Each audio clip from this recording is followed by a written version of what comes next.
Continuamos con las noticias del mundo ahora. Mi nombre es Ángela Gómez y estos son nuestros titulares.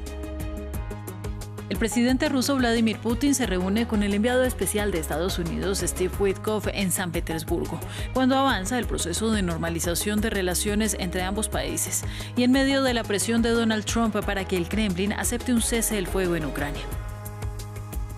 China aumentó sus aranceles a las importaciones estadounidenses al 125%. Su última respuesta en la guerra arancelaria de Donald Trump. Las represalias amplifican la incertidumbre de los socios comerciales. El presidente Xi Jinping sugirió unir fuerzas con la Unión Europea para lo que llamó un acoso unilateral.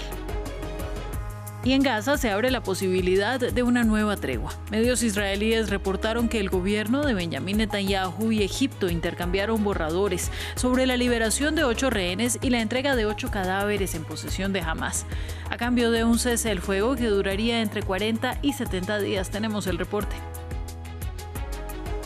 Y en nuestra sección de Directo A nos trasladamos hasta Ecuador para conversar con nuestro corresponsal en Quito, Gustavo Ortega, a puertas del balotaje presidencial este domingo.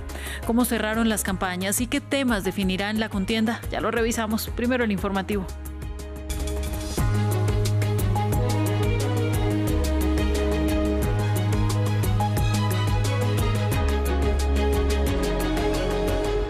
Gracias por estar con nosotros. El presidente ruso Vladimir Putin se reunió hoy con el enviado especial de Estados Unidos, Steve Witkoff, en San Petersburgo. Mientras crecen las dudas sobre el compromiso ruso para apegarse a un cese del fuego en Ucrania.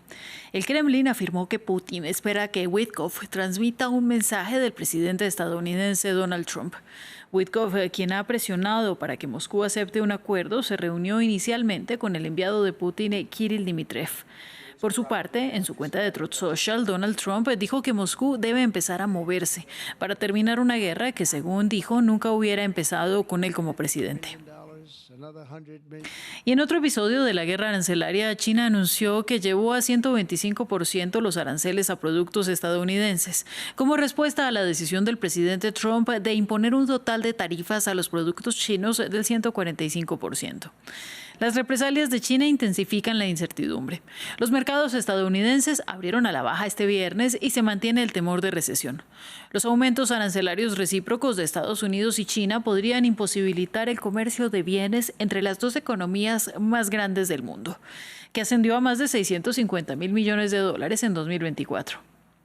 Si los Estados Unidos realmente quieren resolver las cuestiones a través del diálogo, deben dejar de aplicar presiones extremas y actuar con imprudencia. Estas tácticas no funcionan en China. Cualquier diálogo debe basarse en la igualdad, el respeto mutuo y la reciprocidad. Si Estados Unidos insiste en continuar una guerra arancelaria y comercial, la respuesta de China continuará hasta el final. Y en sus primeras declaraciones públicas desde que empezó la escalada arancelaria, el presidente chino Xi Jinping calificó como acoso unilateral las medidas impuestas por Donald Trump. Xi además se recibió al presidente del gobierno de España, Pedro Sánchez, y sugirió unir fuerzas con la Unión Europea. El reporte lo tiene nuestra corresponsal en Madrid, Marina Colorado. Pedro Sánchez ha sido el primer líder europeo en visitar China tras la explosión de la guerra de aranceles iniciada por el gobierno de Estados Unidos, que ha desatado un proceso de pujas al alza de los tributos como si de una subasta se tratara. El presidente del gobierno español culminó hoy viernes su gira de 3 días por Vietnam y China con una reunión con su homólogo Xi Jinping en Beijing. Este viaje, previsto antes del estallido arancelario, tenía como objetivo principal impulsar las inversiones chinas en suelo español y lograr equilibrar algo más la balanza con el país asiático, con quien España tiene un déficit comercial de más de 37.000 millones de euros.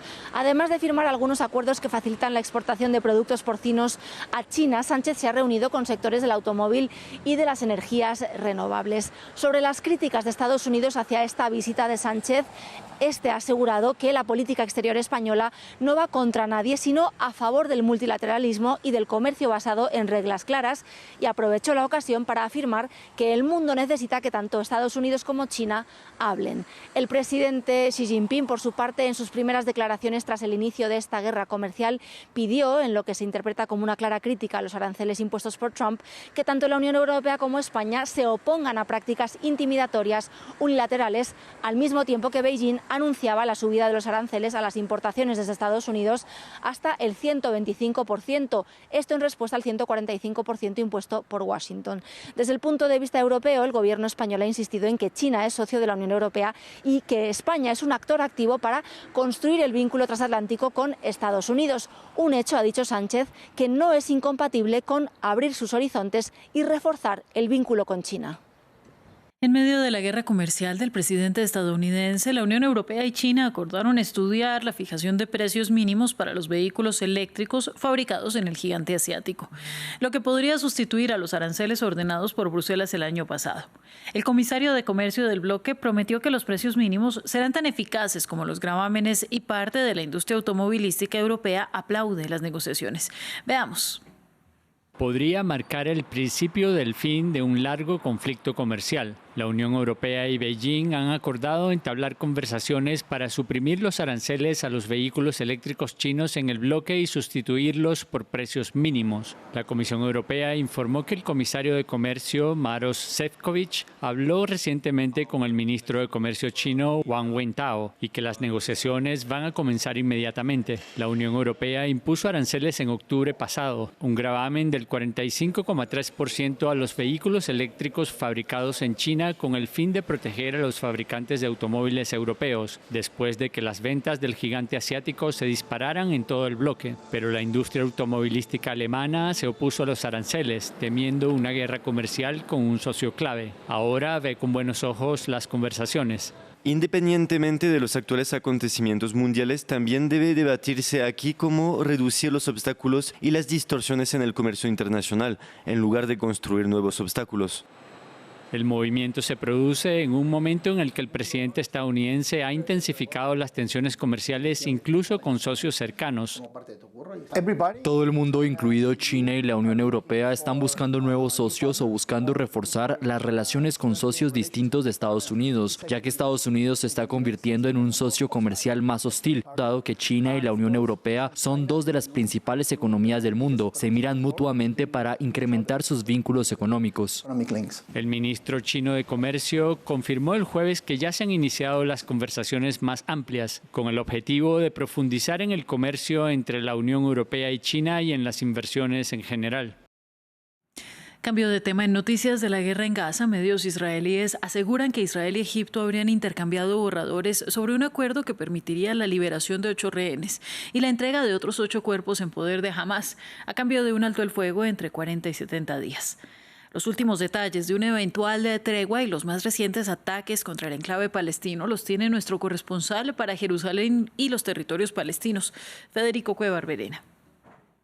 Las negociaciones para reanudar la tregua en Gaza parecen haber ganado impulso, según se desprende de varios reportes de medios y de las declaraciones de Donald Trump. Sin profundizar demasiado, el presidente estadounidense dijo anoche que estamos acercándonos a un nuevo acuerdo de cese al fuego entre Israel y Hamás y para la liberación de rehenes. En esa línea, la radio pública israelí Kan asegura que Egipto e Israel habrían intercambiado borradores de un posible acuerdo, y una fuente egipcia citada por el diario libanés Al-Akhbar afirma que los diálogos se habrían acelerado en las últimas horas. La nueva propuesta buscaría ser un punto intermedio entre las posiciones adoptadas por Israel y Hamás. A inicios de semana trascendió que con esa idea, Egipto habría propuesto la liberación de 8 rehenes vivos y 8 fallecidos a cambio de la salida de un gran número de prisioneros palestinos y una tregua de entre 40 y 70 días que servirían para negociar un cese al fuego permanente. Mientras tanto, Gaza no tiene respiro de los bombardeos israelíes. Uno de estos ataques mató en la madrugada a 10 miembros de una misma familia en Han Yunis, en el sur del enclave. De ellos, 7 eran niños de entre 3 y 13 años. Esta es la mortífera tendencia desde que Israel rompió la tregua y retomó sus ataques por aire y tierra el 18 de marzo. La Oficina de Derechos Humanos de la ONU corroboró que de 224 bombardeos hasta el 9 de abril, en 36 solo hubo mujeres y niños entre las víctimas, y que en general, afirma, un amplio porcentaje de los muertos son mujeres y niños. Además, UNRWA señaló que alrededor de 400.000 palestinos han vuelto a ser desplazados por la fuerza en casi un mes por las órdenes de Israel, que hoy renovó los llamados a abandonar Shujaya y otros barrios del este de Ciudad de Gaza. Por último, el bloqueo israelí a la entrada de ayuda humanitaria cumple 40 días y la Organización Mundial de la Salud ha alertado que si se prolonga, los suministros médicos en Gaza podrían agotarse en un plazo de entre 2 y 4 semanas. Un día antes del inicio de conversaciones entre Irán y Estados Unidos, la República Islámica dijo que estaba dando una verdadera oportunidad a las conversaciones nucleares de alto nivel. Trump, que amenazó con bombardear el país si los diálogos no se lograban, está atento a lo que discuta este sábado en Omán, un estado del Golfo que ha mediado anteriormente entre Occidente y los iraníes. Fue Trump quien en su primer mandato retiró a Estados Unidos de un acuerdo de 2015 entre grandes potencias y Teherán. En cualquier caso, como han señalado los funcionarios, esto es solo otra táctica. En otras palabras, es una prueba, un experimento para ver si Estados Unidos es realmente sincero o no. En esencia, ya se ha intentado antes, pero esto podría servir como un gesto final. Si los estadounidenses actúan racionalmente y se comprometen, mejor. Si no, el caso está cerrado. Todo nuestro pueblo sabe que estas negociaciones son inútiles porque, como ya declaró el líder supremo, no podemos confiar en Estados Unidos. Estados Unidos sigue siendo el mismo gran Satán de siempre, sin cambios en su comportamiento ni en sus acciones que justifiquen una renovada confianza en esta ronda. En Turquía, el alcalde de Estambul, Ekrem İmamoğlu, compareció hoy ante el tribunal acusado de insultar a un fiscal. İmamoğlu, miembro del partido de oposición al presidente Recep Tayyip Erdogan, fue detenido el pasado 19 de marzo por distintos cargos de corrupción. Señalamientos que, según él, tienen motivos políticos. Los detalles en este informe. Ekrem İmamoğlu está detenido aquí, en la cárcel de Silivri, la mayor prisión de Turquía, ubicada a 70 kilómetros de Estambul, la ciudad de la que İmamoğlu es alcalde. Y es en esta cárcel donde compareció ante los jueces el viernes, arrestado el 19 de marzo y detenido 4 días después acusado de corrupción. El caso de İmamoğlu ha desencadenado un movimiento de protestas sin precedentes en el país. Cientos de simpatizantes del partido de la oposición acudieron a la prisión para protestar antes de su comparecencia ante el tribunal.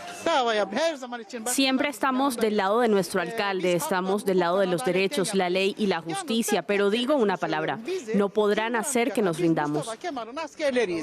İmamoğlu es el principal opositor del presidente Recep Tayyip Erdogan y dice que su detención tiene una motivación política. Un acoso judicial destinado, según denuncia, a mantenerlo fuera de la papeleta presidencial. Está procesado por 6 casos, entre ellos insultar al fiscal jefe de Estambul y por supuesta corrupción en el ayuntamiento de Estambul. Solo por el cargo de insultar a un juez se enfrenta a una pena de entre 4 meses y 7 años de prisión, así como a la prohibición de ocupar cualquier cargo de elección popular. El alcalde fue nombrado oficialmente candidato presidencial por el partido de oposición, Partido Republicano del Pueblo, o CHP, mientras estaba detenido, y el líder del partido sigue adelante. Debemos hacer todo lo posible para que Ekrem İmamoğlu se convierta en candidato, porque el pueblo lo quiere y es el candidato suficientemente fuerte para derrotar a Erdogan. En general se considera que el encarcelamiento de İmamoğlu tiene una motivación política, pero el gobierno insiste en que el poder judicial turco es independiente y está libre de influencias políticas. Para el cierre, la capital colombiana deja atrás el racionamiento de agua tras un año de cortes que afectaron a millones de habitantes de Bogotá y algunos municipios aledaños. La medida establecida tras una intensa sequía en 2024 dejará de ser efectiva este sábado 12 de abril. Natalia Plazas nos cuenta los detalles. Después de un año de cortes de agua, Bogotá dejará atrás el racionamiento. La medida afectó a millones de ciudadanos de la capital colombiana y a 11 municipios aledaños, con cortes de más de 24 horas, una vez cada 9 días. Mañana a las 8 de la mañana termina el racionamiento de agua en Bogotá. Sabemos que fue un año muy complejo, muy difícil para todos. Fue un año que afectó la calidad de vida de los habitantes de Bogotá. Galán impulsó el racionamiento luego de una intensa sequía en la región que dejó en mínimos las reservas de agua de la ciudad, lo que le valió críticas al mandatario y a sus predecesores por la gestión de estos depósitos. Críticas que se aumentaron con el tiempo a medida que las lluvias regresaron a la ciudad y la paradoja de un racionamiento en temporada húmeda hizo crecer el descontento entre los ciudadanos. Que ya termine, porque eso para nosotros es un karma, como decir, que es... Cuando no hay agua, eso es algo espantoso, terrible. Todo lo que sea a nuestra mano, a nuestro alcance, lo llenamos con agua. Ollas, vasijas de jugo, baldes grandes, canecas, lo que sea a nuestro alcance lo llenamos y aún así lo que digo, tratamos de economizar lo que más podemos y no nos da basta. Entonces nos toca a veces correr a donde el vecino, regálame un baldecito de agua. La crisis hídrica, que se prevé empeore con los estragos del cambio climático, ha puesto en el foco la gestión de los recursos hídricos en la capital colombiana. Al respecto, algunos expertos en gestión del agua han llamado a las autoridades a preparar la ciudad. La protección de ecosistemas como los humedales o el uso de pavimentos absorbentes que filtren el agua lluvia y la inversión en más infraestructura de almacenaje y tratamiento están entre las soluciones planteadas para enfrentar futuras sequías.